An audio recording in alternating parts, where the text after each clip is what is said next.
9 de la mañana, 15 minutos. Una vez más estamos recibiendo en Arriba Gente a Federico Graña, director nacional de promoción sociocultural del MIDES. Bienvenido, un placer tenerte nuevamente esta mañana, Fede. No, un placer para mí estar con ustedes nuevamente.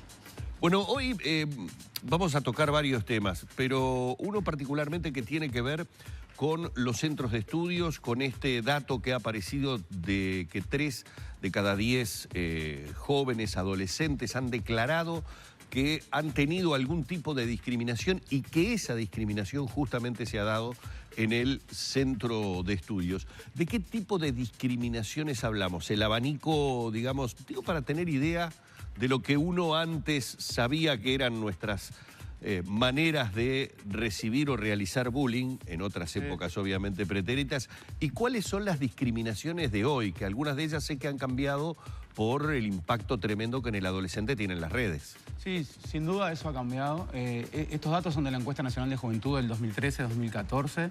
Ya se planteaban estos datos y varían, ¿no? Varían. Dependen a veces hasta territorialmente de dónde están ubicados, pero uno podría decir que hay prejuicios más vinculados a la clase social, ¿no? Donde los gurises, si tienen algo de marca, no tienen algo de marca, cómo van vestidos, bueno, sienten altos niveles de discriminación. Lo mismo que surge mucho es los temas étnico-raciales, también temas vinculados a diversidad sexual, a discapacidad. Bueno, hay varios ejes, pero estos son como los núcleos más centrales donde se ven prácticas de discriminación. Lo cual, ¿Son discriminados por sus pares o por profesores? Sí, por pares o adultos a veces, ¿no? Depende de los centros y los datos. Pero en realidad yo también lo que quiero centrar que es muy lógico que también se dé. ¿Por qué cuando digo que es muy lógico que los adolescentes digan eso? ¿Dónde hay la mayor concentración de adolescentes? En un centro de estudio, claro, ¿no? Entonces, esto no es ni para quitar preocupación a la situación, sino para uno cuando analiza algo se tiene que dar cuenta que el lugar donde haya más concentración de adolescentes es donde pueden surgir de distinta manera estos problemas, ¿no? ¿Y es algo que ha cambiado con el tiempo? Es decir, ¿se ha ido incrementando con el paso del tiempo este tipo de discriminación? No, es que, aun cuando probablemente no hayan trabajos o estudios que lo puedan medir. Ahí va, yo creo que eso es lo primero. Nosotros ahora vamos a hacer una serie de acciones. La primera acción que estamos haciendo ahora estos meses va a ser un primer mapeo sobre acciones de derechos humanos en enseñanza media, una investigación sobre ese tema. Y ahora sí, ya con autorización de la ANEP, que hace poquito lo resolvió el CODICEN, vamos a hacer una primera encuesta nacional de clima escolar en los que vamos a tocar estos temas y la idea es que esto también no sea solo en la enseñanza pública, porque también se da en la enseñanza privada y a niveles altos. Claro. Y en realidad lo que tenemos que tratar de generar es que los chiquilines y las chiquilinas tengan el mejor desarrollo en un centro educativo y sobre todo trabajar una cantidad de ejes que tengan que ver con la convivencia, con el respeto al otro, y creo que ese es el camino, ¿no? ¿Por qué se tiene que dar más entre adolescentes? Cuando, no sé, a veces hablamos, yo estoy un poco lejos personalmente de adolescentes porque no tengo hijos adolescentes, no tengo parientes, pero uno puede ver quizás que hay como más apertura mental para muchas cosas, ¿no? Sin duda, lo que pasa es que también es más fácil hacer un trabajo de investigación en estas áreas porque vos tenés concentrado gente. Este trabajo que vamos a hacer lo vamos a hacer con el Instituto Nacional de Estadística, te permite hacer un mapeo, tenés los recursos humanos, ¿no? Para hacer un censo nacional donde no se preguntan. Por ejemplo, nosotros ahora estamos culminando, que lo vamos a culminar en septiembre, un convenio que ganamos un proyecto con la Comisión Nacional para la Prevención de la Discriminación de México, que ellos hacen una encuesta nacional de discriminación, ¿no? Y ahí sí ya surgen los otros cortes etarios, sin dudas, y teniendo en cuenta ciertas tendencias y investigaciones más cualitativas o haciendo un paralelismo con lo que tiene que ver, por ejemplo, con lo que hicimos a través del censo trans, obviamente estos números suben cuando los cortes etarios aumentan dependiendo de las temáticas, ¿no? No es que haya más discriminación entre adolescentes, entonces. No. Yo creo que es parte del reflejo de la sociedad. La construcción social hace que también muchos adolescentes repitan los prejuicios de los lugares donde se crían, que también son sus familias, ¿sabes?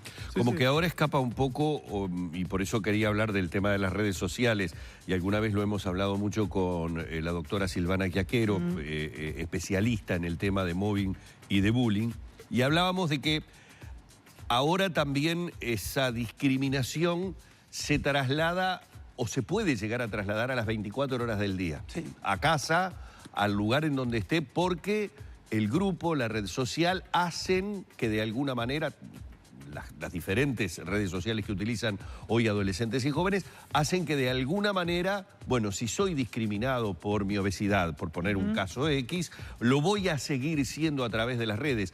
Es decir, la tortura no termina con el centro de estudios, continúa desde el centro de estudios prácticamente a todas las actividades que desarrollan. ¿Cómo meterse con esas nuevas tecnologías para que de alguna manera se llegue con lo que hay que educar, lo que hay que promover de tolerancia y de derechos humanos, pero que también continúe fuera del centro de estudios? No, sin duda, ahí lo que tiene que ver el rol con las nuevas tecnologías y esa situación también de permanente contacto que los adolescentes tienen con, ¿no? Están acá, pero están en dos lados a la vez, y también nos pasa a los adultos, ¿no? Que estamos en una reunión y estamos con el WhatsApp, sí. o estamos con alguna otra tipo de red social, hace eso que vos señalás muy bien, ¿no? Que antes vos podrías tener una cantidad de situaciones o estrategias o tácticas de tratar de sobrellevar eso, ¿no? En estudios cualitativos surge, por ejemplo, vinculado a discriminación, vinculado a temas de diversidad sexual, como los gurises o las gurisas, pero sobre todo los varones, evitaban ir al baño en el horario de recreo. Entonces siempre levantaban la mano y en medio de la clase para ir al baño. O esperaban, o al revés, cuando todo el mundo entraba, iban. ¿Por qué no lo hacían en el momento que ¿Pero correspondía? por qué no lo hacían en el momento de recreo? Bueno, porque algunas escenas de acoso, algunas situaciones de acoso o de acoso escolar se daban en esos baños, ¿no? Donde se les tomaba el pelo o se los golpeaba. Claro. Entonces, y eso pasa con otro tipo de discriminaciones. Imagínense eso todo el día, ¿no? El ver una foto, el ver un comentario, el ver... ahí ya no hay mucha estrategia, ¿no? Posible para poder encontrar lugares de resguardo en el que te sientas mucho más cómodo o mucho más cómodo. Sí, sí. Yo recién te escuchaba hablar sobre algunas de las discriminaciones. Decías que, por supuesto, la cuestión sobre género también es una de las que está muy presente. Y hoy estamos todos frente al debate que se está generando por la ley trans, que ha tenido un punto de debate. Y quiero hacerte una pregunta, porque hoy en la mañana escuché que se te atribuía una declaración que lo que estamos debatiendo sobre la posibilidad o no de que menores de edad decidan sobre su género y puedan decidir sin el consentimiento de los padres el practicarse un tratamiento de hormonización, en realidad es una discusión estéril porque ya está saldada, porque jurídicamente ya está saldada. Me gustaría mucho que lo explicaras, porque me pareció interesantísimo un punto de vista que hasta ahora no había escuchado y que daría por terminado el debate. En realidad es así, que es lo que dicen los propios artículos. Capaz que se podría redactar de una manera mejor para que quede claro. Acá hay dos instrumentos legales que ya están votados. Uno es la Convención Interamericana de Niñez y Adolescencia o del niño, de los derechos del niño, que también, claro, como a veces algunas cosas se han votado en algunos momentos históricos, aparece la palabra niño y no adolescente, por ejemplo, cosas por el estilo. Pero la niñez y adolescencia, y otro es nuestro Código de la Niñez y la Adolescencia, que claramente consagran el derecho a autonomía progresiva. Y para ser bien claro con las personas, ¿no? ¿Qué es lo que dice la ley? Que también por eso el debate ha sido falso. El código habla de las capacidades de las personas. Hasta los 12 años, cualquier persona es incapaz, por decirlo de alguna manera, y estoy hablando legalmente. Entre los 12 y los 18 años tiene una capacidad relativa. Y ahí ingresa este otro concepto que es el de la autonomía progresiva. ¿Qué quiero decir con esto? No es lo mismo un adolescente de 12 años que otro de 16 y 17. Y en realidad, cuando esto se articula en la propia convención con derechos consagrados como el derecho a la salud, que está claramente especificado en la Convención Interamericana y también en el Código de la Niñez, hace que, por ejemplo, la interpretación vinculado sobre todo a temas de salud, que bueno, que se traten de generar los dispositivos necesarios para cumplir el acceso de derecho a salud de estos adolescentes, los que tienen la autonomía progresiva para tomar ciertas decisiones. Un caso como muy concreto y claro, cuando mucha gente agarra y se dice, bueno, en realidad estamos hablando cuando es un tema de salud, ¿no? El derecho a la salud y la salud desde el punto de vista amplio, ¿no? Lo que implica los niveles de discriminación para la salud mental, por ejemplo, de las personas y su desarrollo posterior. Entonces, en ese escenario, un ejemplo muy claro, ustedes saben que hay una corriente religiosa que lo que plantea, por ejemplo, es que no recibe transfusiones de sangre, ¿no? Que no pueden recibir transfusiones de sangre. al día de hoy lo que sucede es que cuando hay algún menor que se le tiene que hacer una transfusión de sangre, se pone arriba el código de niñez y la adolescencia y los derechos de ese niño y esa niña. Y por lo tanto, lo que hace se opera a través del Poder Judicial. Y es el Poder Judicial el que suspende por un momento, por decirlo de una manera, esa patria potestad, o en realidad oficia como tutor de ese menor para defender sus derechos. Eso es lo que realmente hoy permite el Código de Niñez y la Adolescencia. Es decir, que entonces este debate estaría saldado por convenciones que están aprobadas, firmadas y votadas en el Uruguay. Yo creo que algunos senadores han planteado, o senadores, la posibilidad de redactar mejor el decreto, la ley. El artículo para que quede claro, pero en realidad, o más claro, pero en realidad si uno ve los artículos, lo que hace referencia es al Código de Niñez y la Adolescencia. Digo, se ampara en eso como para poder plantear. Lo único que hace es recordar de que ese código existe y que se podría trabajar de esa manera. Porque por ahí aparece en un título hoy, en un matutino, no recuerdo cuál, que habría un acuerdo como para sacar este artículo y dar una discusión o profundizarlo por fuera de la ley trans. No, mira, hubo dos artículos en la vuelta, uno de uno de los matutinos que planteaba que el artículo se iba a sacar y en realidad, hablando con legisladores, no es la información. Lo que están discutiendo es en torno a esto. Bueno, está el Código de la Niñez y la Adolescencia, ya está esta cosa, cómo se mejora esto. Y bueno, y hay una discusión que sí está arriba de la mesa y que desde el punto de vista práctico, por decirlo de alguna manera, es algo que podría ser muy coherente. El tema si vulnera o no en la interpretación del código, que está vinculada a las operaciones quirúrgicas. Desde el punto de vista práctico, es muy difícil, no hay casos ni siquiera de solicitud de acceso a operaciones quirúrgicas. ¿Por qué? Pues bueno, porque un proceso de inicio de hormonización lleva primero un proceso de acompañamiento de meses, que recién después se inicia, y bueno, estamos hablando de que se permitiría, de vuelta, estamos hablando en el caso de que no haya consentimiento, ¿no? Cuando hay consentimiento de los padres es otro el proceso. Pero incluso está acompañado de la edad de las personas. Nadie planteaba, que por eso yo creo que se tergiversó mucho la discusión, de que un niño o una niña iniciara un proceso de hormonización. Eso es una bestialidad humana que creo que se utilizó mal para tratar de generar temor. Y que un temor que a mí también me genera temor que alguien quisiera iniciar el proceso de hormonización con un niño o con una niña, ¿no? También, si veo eso en un título diario, también me genera temor. El tema es que la ley, que es muy amplia, se focalizó en la discusión esta. Y se dejó de lado muchos derechos que están contemplados, consagrados en el proyecto de ley. Sí, yo creo que ahí tiene que ver con las estrategias o las tácticas que generan ciertos sectores para poder tratar de detener el reconocimiento de derechos de otras personas, ¿no? Yo creo que ese es el escenario principal de discusión. Hay una investigación muy linda que salió hace muy poco, también en otro medio, de Nicolás Iglesias, que él es alguien que profesa una religión, es metodista, y viene en un viaje desde Perú, se encuentra con el que creó el movimiento en Perú, A Mis Hijos No Nos Tocan. Y en realidad, se sienta en el mismo, les toca el mismo asiento de avión, ¿no? Uno al lado del otro, él ve que está leyendo algo y entra a la conversación y él le pide para grabarlo, supuestamente por una investigación. Y en realidad el tipo venía a Uruguay a capacitar a los sectores, claramente la iglesia Misión Vida y otras iglesias además, cómo tenía que ser la táctica y la estrategia de dar estas discusiones. Y ustedes miren lo que sucedió y lean y miren lo que sucedió. Primero, organizaciones que no puedan ser ubicadas.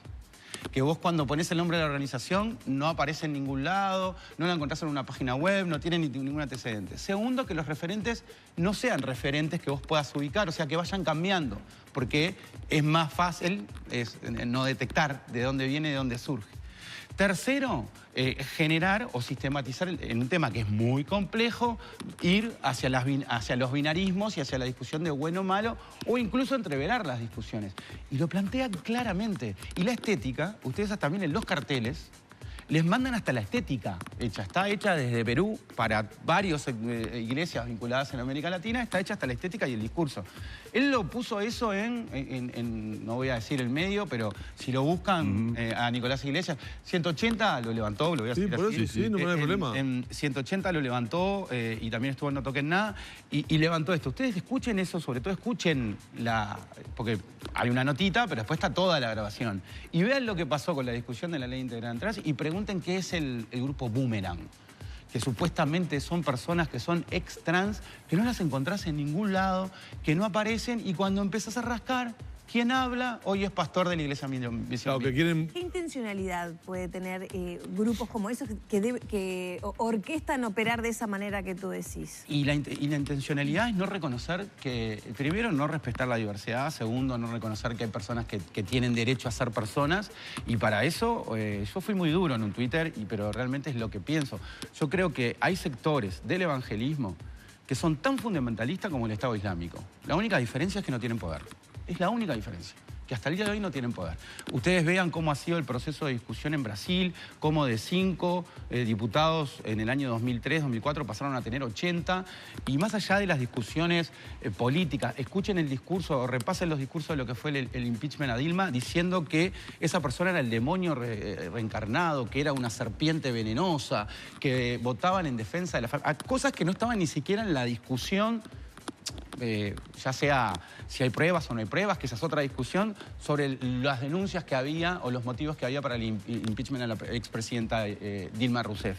Y en realidad hay 80 diputados que trabajaron y discutieron en eso. Lo mismo en Perú, lo mismo en Colombia. En Colombia, estas mismas organizaciones, cuando se da algo tan importante como fue el referéndum para la paz, después de 40 años de conflicto, yo tengo muchos amigos del movimiento LGBT colombiano, y también, por ejemplo, hoy la senadora, una senadora, Angélica Lozano, que salió electa por el Partido Verde, lo denunciaba. En esa misma campaña, los volantes que decían eran: no vote el referéndum por la paz porque se incorpora el demonio del homosexualismo. ¿Ah? Y, por ejemplo, lograron que cayera una ministra de la Educación, lo mismo en Perú. Hay toda una articulación que se basa en la mentira, pero hábilmente tiene un discurso biologicista, ¿no? Y cuando vos vas, que hay otro artículo que es muy interesante de La Diaria, que, a ver, para hablar yo no vengo a hablar de biología, porque es algo que no manejo a los niveles que la academia está hoy. Bueno, hablen con, por ejemplo, una de las docentes de Facultad de Ciencias, que La Diaria hace una entrevista, sobre todo cuando se dio la discusión de las pautas didácticas para primaria de educación sexual, y cuando entra todo esto del biologicismo que le van a enseñar, bueno, plantea cómo de la biología hay una cantidad de cosas que se dicen y que se repiten, que la biología ya está en otros niveles. Entonces, usan niveles de conocimientos que apelan al sentido común para generar una campaña que en realidad lo que termina generando es odio y monstruos, ¿no? Digo, en este caso de las personas trans, uno escucha ciertos discursos y se habla de una monstruosidad que es importante. Cuando si alguien, en este caso, sobre todo en el tema más complejo, yo calificaría, no quiero ser muy violento, pero casi como un monstruo, es aquel papá o aquella mamá que echa a su hijo a los 14 años y la condena a la prostitución, ¿no? ¿Quién es el monstruo ahí? Con respecto a la indemnización que se plantea para las personas trans que se comprueben que fueron perseguidas por dictadura, escuché algo sobre de qué manera probar, o sea, cuáles son las herramientas y quién tomaría sobre sí la responsabilidad o la decisión de decir: sí, esta persona efectivamente fue o perseguida o discriminada o tuvo un determinado perjuicio en su vida. Hay algo que tengo entendido está siendo debatido sobre quién debería tomar la decisión. Ahí se toma el mismo modelo de todas las, por ejemplo, de las pensiones reparatorias para presos y presas políticos. Hay una comisión, Ajá. Eso es lo que plantea la ley, que está obviamente el Ministerio del Interior, Ministerio de Economía y Finanzas, el Banco de Previsión Social, el Ministerio de Desarrollo Social, y en conexión con el Consejo Nacional de Diversidad Sexual. En realidad, la idea es que sí, se presenten pruebas para eso, no cualquier persona. Porque a lo que voy es a eso. Es bravo también presentar las pruebas de una hay formas, discriminación. Sí, no, pero el problema es que de vuelta tiene que ver con las prácticas del aparato represivo del Estado en ese momento histórico, incluso más allá de la dictadura, con posterioridad, cuando se aplicaba el decreto de racias, por lo menos en el primer gobierno de recuperación democrática, y las prácticas uno podría decir que siguieron un poquito poquito más. Ajá. Que es que vos tenés mujeres trans que aparecen con N anotaciones, un montón de anotaciones en el año que no tienen ningún delito, no existía ningún delito para que ellas estuvieran. En realidad era que, por ejemplo, la definición del decreto de racias hablaba de personas que la vía pública atenten contra la moral. No tengo que explicarles cuál era la visión de la sociedad uruguaya en esos años, cuando, por ejemplo, en el año 77, Ballestrino, que era el jefe de policía de Montevideo, sale y declara que va a eliminar de las calles la homosexualidad. Entonces, no tengo que explicar cuál era la interpretación, por ejemplo, en los 70, y después, y esto no estoy haciendo ninguna responsabilidad política de ciertas dirigencias políticas en un asunto. Cuando una institución tiene una práctica, el modificar la práctica después cuesta también tiempo, ¿no? ¿Qué quiero decir con esto? Este discurso, decir que en el primer periodo democrático existía este discurso de la jefatura de policía es mentir, pero la práctica sí se continuaba, ¿no? Y el decreto existía, el decreto de racias existía. Federico, muchísimas gracias. Hemos estado hablando con el director nacional de promoción sociocultural, Federico Graña. Una cosa, ¿puedo decir? Sí, cómo no. Minutos, porque una de las cosas, el 29 nosotros estamos presentando una estrategia nueva que se llama Centros Promotores de Derechos. En la sala Hugo Balso. En la sala Hugo Balso, están todos y todas invitadas ahí, que era lo que más que venía a hablar, que en realidad trabaja esto. Hace 2 años armamos un piloto, trabajamos en 23 centros educativos, vamos a presentar una plataforma web con más de 40... materiales audiovisuales, también con cajas de herramientas para trabajar en los ejes que trabajamos, que es convivencia, salud adolescente, trayectoria educativa, bueno, diversidad sexual, género, étnico-racial. Bueno, esa es la respuesta que tenemos generando. ¿Para docentes o referentes? Que sí, sobre todo para docentes, se va a poder ingresar con distintos niveles. Estamos muy contentos porque el piloto funcionó muy bien y tomamos la decisión de que el año que viene, en vez de 20 centros, vamos a estar en 60 y en realidad vamos a poder trabajar esta estrategia. Hemos ya hasta capacitado en procesos de 3-4 meses a más de 300 docentes de estos centros para darles estas herramientas, porque no es solo ir a la educación y decirle, bueno, tenés este problema. El tema es cómo acompañar los procesos y darle las herramientas, porque si no, en realidad lo que estamos generando es más problemas. Muy bien, muy válido entonces la puntualización acompañado allí con las imágenes correspondientes. El agradecimiento para Federico una vez más por su presencia aquí en Arriba Gente. Muy amable. Gracias a ustedes. Cerramos por aquí la nota.